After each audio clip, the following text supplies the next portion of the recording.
Los conflictos armados con frecuencia despiertan un primer debate cuya conclusión nunca llega, y es el que tiene que ver con la legitimidad de las guerras. ¿Qué actor, qué Estado, qué fuerza armada está acreditada al uso de la violencia en el circuito internacional? Es algo de lo que se ocupa, por ejemplo, el derecho internacional público, lo que llaman el use ad bellum, el derecho a la guerra. Bien. Probablemente el especialista más destacado o uno de los más influyentes en esta materia es el escritor e investigador Michael Walzer. Walzer hace algunos años publicó un libro que se conoció como Guerras Justas e Injustas, donde trataba de definir desde la filosofía cuándo una guerra es justa y cuándo una guerra es injusta. Decía Walzer en esta obra, digamos, canónica, de los especialistas, tanto en el área del derecho como en el área de las relaciones internacionales, que probablemente la guerra más justa que puede existir es aquella que se compone o que se desarrolla entre dos submarinos militares. ¿Por qué? Dice, porque un submarino militar en principio no sale a combate si no hay una declaración de guerra explícita.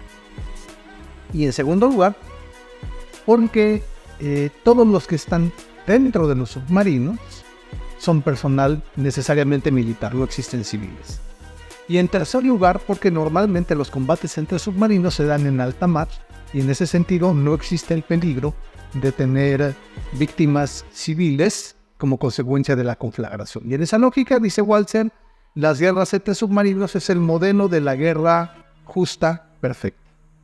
¿Por qué? Porque la mayor cantidad de las variables militares están bajo control y donde el potencial de daños a personal o a civiles o no combatientes es prácticamente cero. Sin embargo, con dificultad vamos a encontrar un conflicto armado en el que exista una guerra en la que los combates se desarrollan solamente entre submarinos. El mundo real es mucho más complejo. ¿Por qué?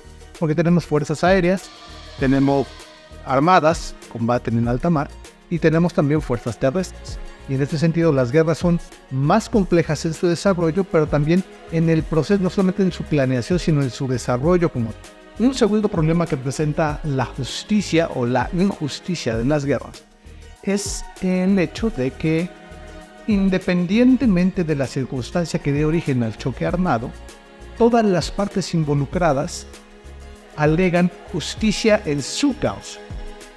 Y eso, por supuesto, tiene una respuesta inmediata, que es aquel contra el que están peleando va a descalificar la posición del contrario, diciendo que la suya es una guerra injusta. Y entonces el problema está en que se compone la construcción del debate en visiones unidireccionales, no en diálogos, sino en monólogos, que, como es natural, sigue agendas políticas, no técnicas, ni filosóficas, ni conceptuales. Entonces, tenemos eso con Walzer. Ahora, hay una aproximación un poco más radical que supone la de Walzer, y es la posición de Johan Galtung, conocido especialista, fundador de la investigación para la paz, quien sostiene es que esa discusión de las guerras justas o injustas es exactamente igual en su estructura a la discusión que podríamos construir en términos del esclavismo justo e injusto. No existe un esclavismo justo e injusto. En su momento, en la Edad Media, hace 400, 300 años, a lo mejor no podría hablar del esclavismo legal y el esclavismo ilegal. ¿Por qué? Porque existían marcos legales que justificaban la práctica del esclavismo, como actualmente existen marcos legales que justifican la práctica de la guerra. Sin embargo, con el tiempo el esclavismo fue básicamente desechado en su totalidad y ya no hay argumentos filosóficos que lo justifiquen, y la propuesta de Galtung es que lo mismo va a ocurrir con las guerras. De hecho, él había desarrollado un modelo para la criminalización de la guerra, la misma lógica en la que se ha criminalizado. Es decir, Galtung va un paso más adelante que Walzer al decir la totalidad del fenómeno de la guerra como tal debe de ser desechado por ser antiético, no solamente ilegal.